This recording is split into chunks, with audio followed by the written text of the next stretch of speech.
السلام علیکم ورحمۃ اللہ وبرکاتہ۔ اعوذ باللہ من الشیطان الرجیم، بسم اللہ الرحمن الرحیم۔ قل اعوذ برب الفلق من شر ما خلق ومن شر غاسق اذا وقب ومن شر النفاثات في العقد ومن شر حاسد اذا حسد۔ محترم سامعین کرام اور ناظرین کرام، آج ہم پڑھیں گے سورۃ الفلق کا ٹرانسلیٹ اور اس کی تفسیر۔ کل ہم نے سورۃ الناس کی تفسیر اور اس کا ٹرانسلیٹ پڑھا، تو آئیے اس سورہ کی شروعات کرتے ہیں۔ یہ سورہ مکی ہے، اس سورہ کا نام سورۃ الفلق ہے۔ قل اعوذ برب الفلق، اے نبی آپ کہہ دیجئے کہ میں صبح کے پروردگار، میں صبح کے رب کی پناہ مانگتا ہوں۔ من شر ما خلق، ہر چیز کی برائی سے جو اس نے بنائی۔ وَمِن شَرِّ غَاسِقٍ إِذَا وَقَبَ، اور شب تاریک کی برائی سے جب اس کا اندھیرا چھا جائے۔ وَمِن شَرِّ النَّفَّاثَاتِ فِي الْعُقَدِ، اور گنڈوں پر پڑھ کر پھونکنے والیوں کی برائی سے۔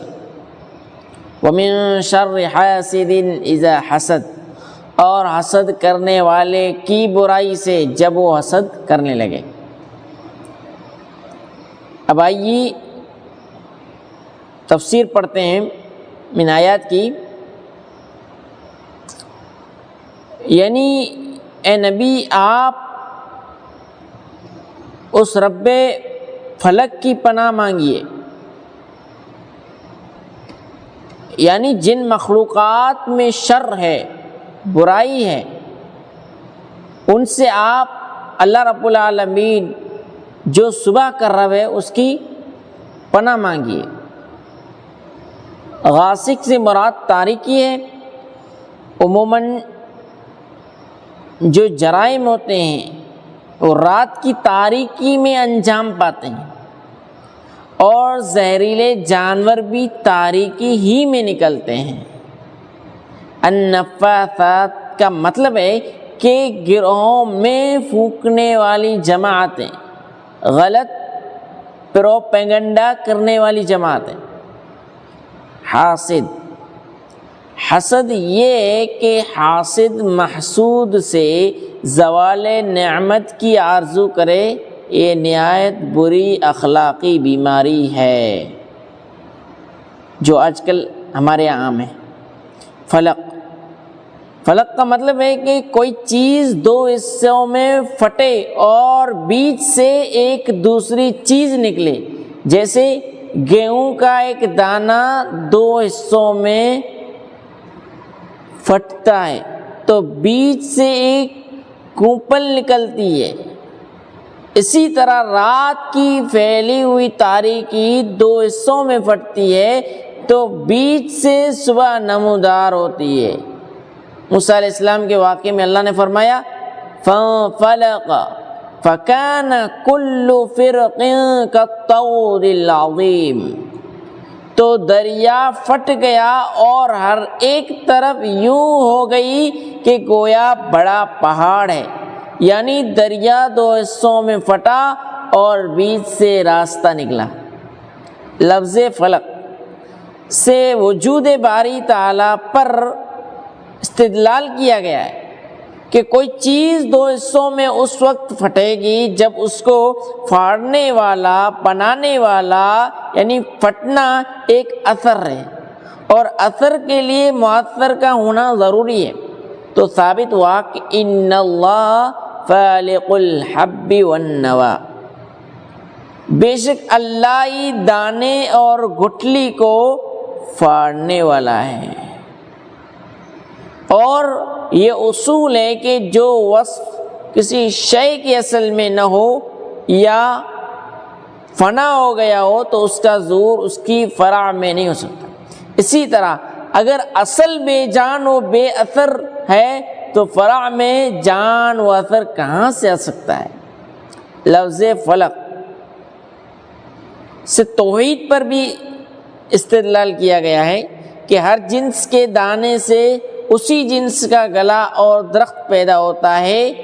کھجور کی گٹھلی سے کھجور کا درخت، آم کی گٹھلی سے آم کا درخت ہی پیدا ہوتا ہے، جو واضح دلیل ہے کہ اس کائنات پر متصرف صرف ایک ہی ہستی ہے، ورنہ کبھی ایسا ہوتا کہ ہم ناریل کے درخت کے پاس ناریل کا پھل لینے کے لیے جاتے تو اس پر سیب لٹکا ہوا دیکھتے۔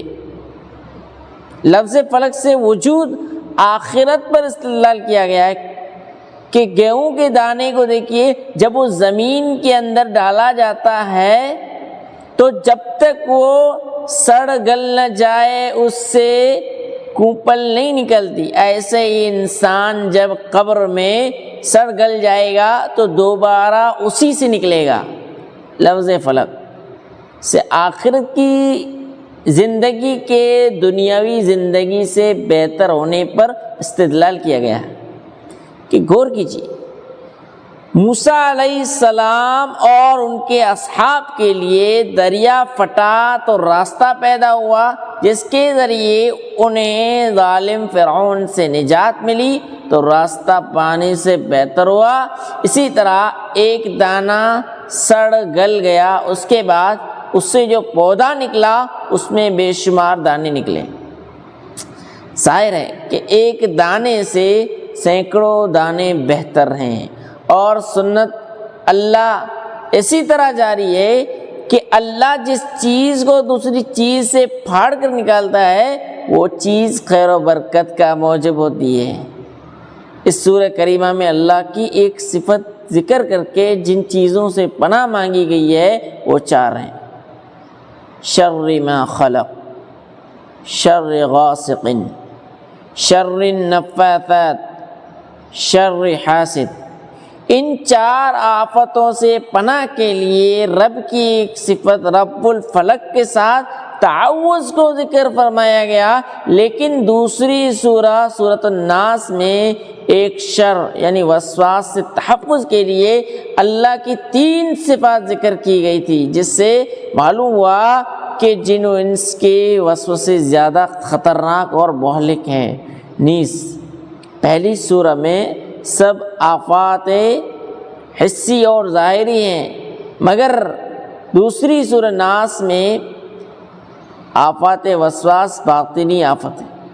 پہلی سورہ میں مستعیذ یعنی پناہ چاہنے والے کا مقصود بدن بچانا ہے، دوسرے میں دین بچانا ہے۔ شیطان شہوت کی راہ سے آئے تو ربوبیت کو، غضب کے راستے سے آئے تو بادشاہت۔ شیطان شہوت کی راہ سے آئے تو ربوبیت کو، غضب کے راستے سے آئے تو بادشاہت کو، اور ہوا کے راستے سے آئے تو مرتبہ الوہیت کو پیش نظر رکھو۔ میرے بھائیو، یہ تھی سورۃ الفلق کی تفسیر۔